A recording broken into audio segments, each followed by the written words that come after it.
আসসালামু আলাইকুম ভিউয়ার্স, খুব মজাদার এবং সুস্বাদু একটা রেসিপি নিয়ে হাজির হয়েছি। সেটা হচ্ছে শুটকি মাছ। শুটকি মাছ কার না পছন্দ। তো আজকে আমি রান্না করে দেখিয়ে দেবো শুটকি। এই শুটকিগুলো আমি ছোটো ছোটো করে কেটে নিয়েছি, দেখেন একদম পরিষ্কার পরিচ্ছন্ন করে নিয়েছি। এখন আমি শুটকিগুলোকে খুব সুন্দর করে গরম পানিতে ধুয়ে নেব।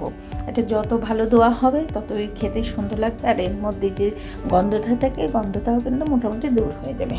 তো এখন আমি গরম পানি দিয়ে শুটকিগুলোকে খুব সুন্দর করে ভিজিয়ে নিচ্ছি।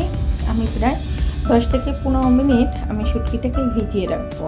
তাতে করে কী হবে, শুটকির ভিতরে ময়লা টলা কিছু থাকলে সেটা বের হয়ে যাবে এবং শুটকিটা নরম হয়ে যাবে। এখন আমি প্যানে তেল নিয়ে নিচ্ছি, সরিষার তেলটা গরম হয়ে যাচ্ছে। এখন আমি এর ভিতরে যেহেতু ভুনা করবো, তো সেক্ষেত্রে এর ভিতরে আমি একটু বেশি করে পেঁয়াজ কুচি নিয়ে নিচ্ছি। পেঁয়াজ কুচিগুলোকে খুব সুন্দর করে একদম গোল্ডেন কালার করে ভেজে নেব।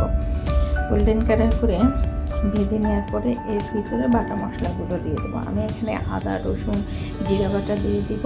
আদা রসুন জিরা বাটা দিয়ে খুব সুন্দর করে পেঁয়াজটাকে ভুনা করে নেব। পেঁয়াজটা যত আদা রসুন দিয়ে সুন্দর করে ভাজা করা হবে, ততই কিন্তু এর যে কাঁচা গন্ধটা সেটা দূর হয়ে যাবে। একটু পানি দিয়ে নিলাম, তাতে করে মশলাটা পুড়ে যাবে না। এখন আমি স্বাদ মতো লবণ দিয়ে দিলাম, হলুদ দিয়ে দিলাম, শুকনো মরিচের গুঁড়ি দিয়ে দিলাম, ধনিয়ার গুঁড়ো দিয়ে দিলাম। এখন সব কিছু দিয়ে আরেকটু কষিয়ে নিলাম।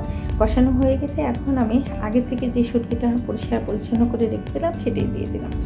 এখন শুটকিটাকে আমি খুব সুন্দর করে আরও প্রায় 3 থেকে 4 মিনিট কষিয়ে নেব। 3 থেকে 4 মিনিট কষাতে দেখবেন যে তরকারি থেকে একটা তেল বের হয়ে গেছে। যখনই বোঝা যাবে তেলটা বের হয়ে গেছে, তখন কিন্তু বোঝা যাবে যে শুটকিটা কষানো হয়ে গেছে। এখন আমি গরম পানিটা অ্যাড করে দিচ্ছি, দিয়ে আমি একটু নাড়াচাড়া দিয়ে শুটকিটাকে ঢেকে রেখে দিব। প্রায় 10-15 মিনিট রান্না করে নেব। আর এর মাঝে আমি আর দেখিয়ে দেবো না, মাঝে মাঝে আমি ঢাকনাটা তুলে আমি শুটকিটাকে নেড়ে চেড়ে দেবো। দেখেন 10-15 মিনিট পরে আমি ঢাকনাটা উঠিয়ে নিয়েছি। আমার শুটকির পানিটা কিন্তু শুকিয়ে গেছে। এখন আমি এর ভিতরে কিছু কাঁচামরিচ দিয়ে দিলাম, কিছু ধনিয়ার পাতা দিলাম। ধনিয়া পাতাটা ডিপ ফ্রিজে রাখা ছিল। তো এখন কাঁচামরিচ আর ধনিয়া পাতা দিয়ে আরও প্রায় 4 থেকে 5 মিনিট রান্না করে নেব। 4-5 মিনিট পরে দেখেন আমার রান্নাটা কমপ্লিট হয়ে গেছে। এখন আমি একটা ডিশে শুটকিটাকে দেখেন বেঁধে নিচ্ছি। তো শুটকিটা খুবই মজাদার এবং খুব সুস্বাদু হয়েছিল, খেতে সেই দারুণ ছিল। আর শুটকিতে একটু ঝাল বেশি দিলে কিন্তু শুটকিটা খেতে খুব মজা লাগে। আমার চ্যানেলে যদি নতুন হয়ে থাকে অবশ্যই সাবস্ক্রাইব করে পাশে থাকবেন। ফেসবুক থেকে দেখে থাকলে লাইক কমেন্ট বেশি বেশি করে শেয়ার করবেন। তো এ পর্যন্ত সবাই ভালো থাকবেন। আল্লাহ হাফেজ।